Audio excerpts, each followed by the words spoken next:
Good evening and welcome to Patriot Paths. My name is Lake Green, and today we are in the western Ocean County town of New Egypt, a pretty rural area of the county here in southern New Jersey, and we are checking out a very small, quaint little cemetery known as the Old Zion Methodist Cemetery right here in New Egypt, or Plumsted is another name for this area. The reason we are here is because there's a very interesting historic building in the rear of the cemetery, and there is a grave of a local New Jersey patriot by the name of Thomas Chafey, who served in the American Revolution as part of the 1st New Jersey Regiment in the years 1780 to 1783. So let's check it out.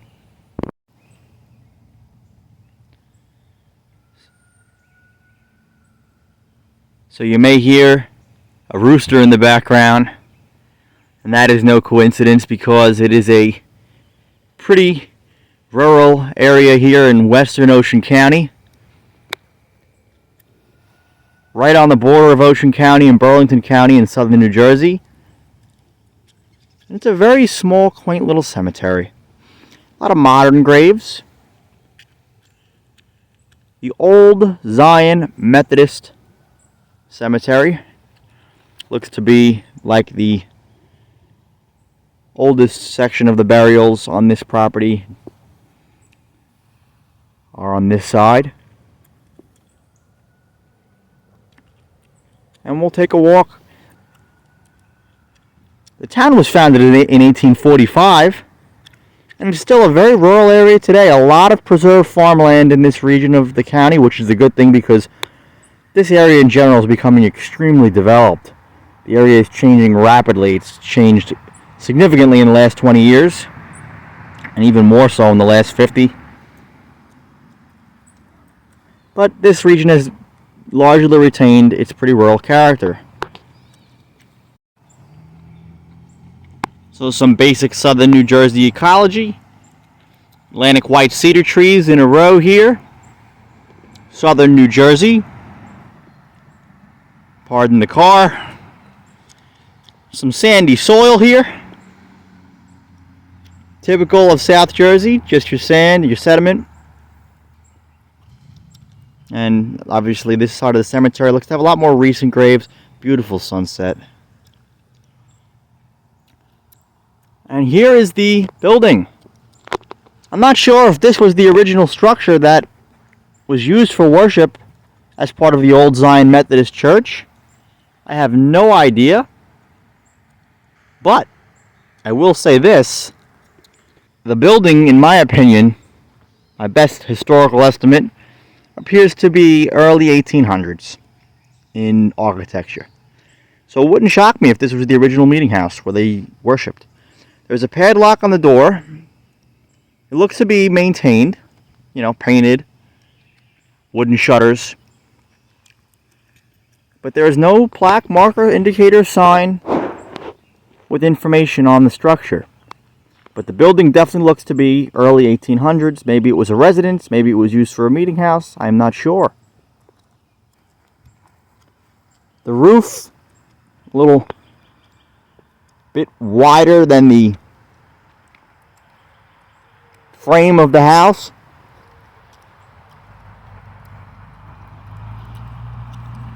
Oddly placed windows. Many of them would indicate this home is definitely dated. As far as design goes, does not look to be Scottish, does not look to be German. It is likely, in my opinion, English or Dutch in design. And the reason why I make the comment is, again, on the style of the roof. A lot of Dutch buildings would have roofs like this, and even the English, in some cases, just the layout of it. I am not an architectural expert, but New Jersey is interesting in terms of colonial architecture because there was a huge amalgamation of Western European ethnicities that arrived and settled here, waves of migration and settlement in the colonial period. Dutch, English, Swedish, Finnish, German, Irish, Scotch. So many. And the blendings of the culture, the intermarriage, the cohabitation kind of morphed, and that's why a lot of early New Jersey buildings aren't distinctly one European style of architecture. They're a blend. There are buildings that have Dutch features, English features, Scotch features all in one, Scottish features all in one. And that is why New Jersey is such a unique place. Still number one in terms of diversity to this day in the United States, most diverse state in the country, and even back then it was. And here is the marker for Mr. Chafey or Chaffey. I'm not sure how you say the name. Chafey with one F. 1st Regiment New Jersey Militia, Revolutionary War. Born 1752, passed away 1828. So Mr. Chafey served from 1780 to 1783. The marker at the front of the cemetery claims to serve with the 1st New Jersey Regiment, which would mean that he served in the Continental Army under General Washington. New Jersey Militia would mean that he served locally. But if it's the 1st Regiment, like it says on this marker, he was probably a soldier in the Continental Army from 1780 to 1783. Seems like there may be a few other service members buried on the grounds. And we will take a gander at all the graves we can. There is Mr. Chaffey here. Looks to be a lone Revolutionary War patriot buried at the Old Zion Methodist Cemetery in New Egypt, Plumsted, Ocean County, New Jersey. God bless you, sir, and thank you for your service to our country and early American patriot. So I arrived on these grounds due to the sign posted on the road which said Patriot burials of the American Revolution were interred here. So this next find is altogether amazing and unexpected. This is the grave of David Southard, a sergeant in Company C of the 1st New Jersey Calvary who served in the American Civil War and received the Medal of Honor. Wow. So after doing a quick search on the internet for some research, Mr. Southard received the Medal of Honor due to his actions on April 6, 1865, just 3 days before the American Civil War would reach a conclusion with the surrender of General Robert E. Lee's army in Northern Virginia. Mr. Southard, at the age of either 19 or 20 years old, participated in the Battle of Sailor's Creek, which again occurred on April 6th, which was the last major engagement of the Civil War as part of the Appomattox campaign. Pretty much a summary of that battle was that Robert E. Lee's army was retreating after the siege of Petersburg came to an end and a defeat for the Confederacy. The capital of the Confederacy, Richmond, fell, and they were just trying to retreat, the Confederates, and move southward. Lee's hopes were that he could eventually link up with General Johnston's army, which was in the Carolinas at the time, and he failed. And Ulysses S. Grant and the American Army of the Potomac pretty much encircled Lee's forces. There was a whole lot of cavalry skirmishes. You know, the armies trying to gain control of the roads and the Union Army trying to outmaneuver Lee as they tried to move south, which would make sense that Mr. Southard here, part of a New Jersey Cavalry Regiment, was in the thick of the action.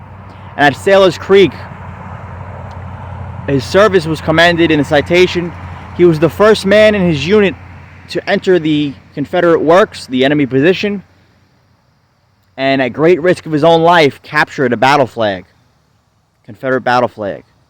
So at 20 years old, this man showed heroic bravery, captured a Confederate flag in the final action of the major action of the American Civil War, and received the Medal of Honor. God bless you, Mr. Southard, a New Jersey American patriot who fought to preserve the Union. So as the sun sets behind me, this video draws to a close. After taking a brief gander around the cemetery, I was able to ascertain that there were many Civil War veterans buried here and many graves labeled GAR. There were a few World War I veterans and a Korean War veteran, and as featured prior to this statement, we discovered an exceptional find in which a Congressional Medal of Honor recipient from New Jersey in the American Civil War is buried right on these grounds. I had no idea before I stepped foot in the cemetery tonight. So there were some awesome graves, and I try to take a photo of as many as I can before daylight expires to honor all of our veterans, all our service members who gave so much in their life for our country. And just again, a little local fact. Many of the names here, last name Southard, last name Erickson, last name Henderson, last name Emery, are all very notable names of this general region, Monmouth and Ocean counties.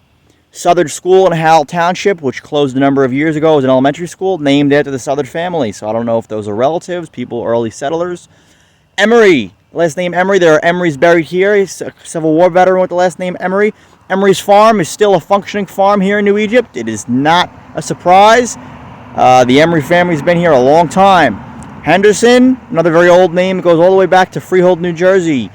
So on and so forth. So there's a lot of old names here in the Old Zion Methodist Cemetery that are part of the local heritage of this region, Northern Ocean County and Southern Monmouth County region. Thank you so much for watching. I really hope you enjoy my videos. Thank you for sticking with me on this channel, as I don't post as frequently as I used to. I'm trying extremely hard to continue to post quality content, both major historical events and little local tidbits like the one we checked out tonight. If we don't remember our history, we don't remember not only our ancestors and have a connection to the local places where we live. History is all around us. And then, of course, the national picture, have a connection to our national story as a shared people, a shared citizenry of the United States, then we're going to lose our national identity, and we're not going to be able to understand the problems that we are facing in the present. Thanks so much for watching. This has been a video on Patriot Paths, the Old Zion Methodist Cemetery in New Egypt, Ocean County, New Jersey. Have a wonderful evening.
As a closing remark in this video, I released my first self-published book. It is a non-fiction political and social commentary titled American Restoration. There will be a link in the description of this video. If you would be interested in purchasing a copy, I would be very appreciative. If not a problem. I appreciate your viewership regardless. And it is a political and social commentary grounded in historical research and opinion.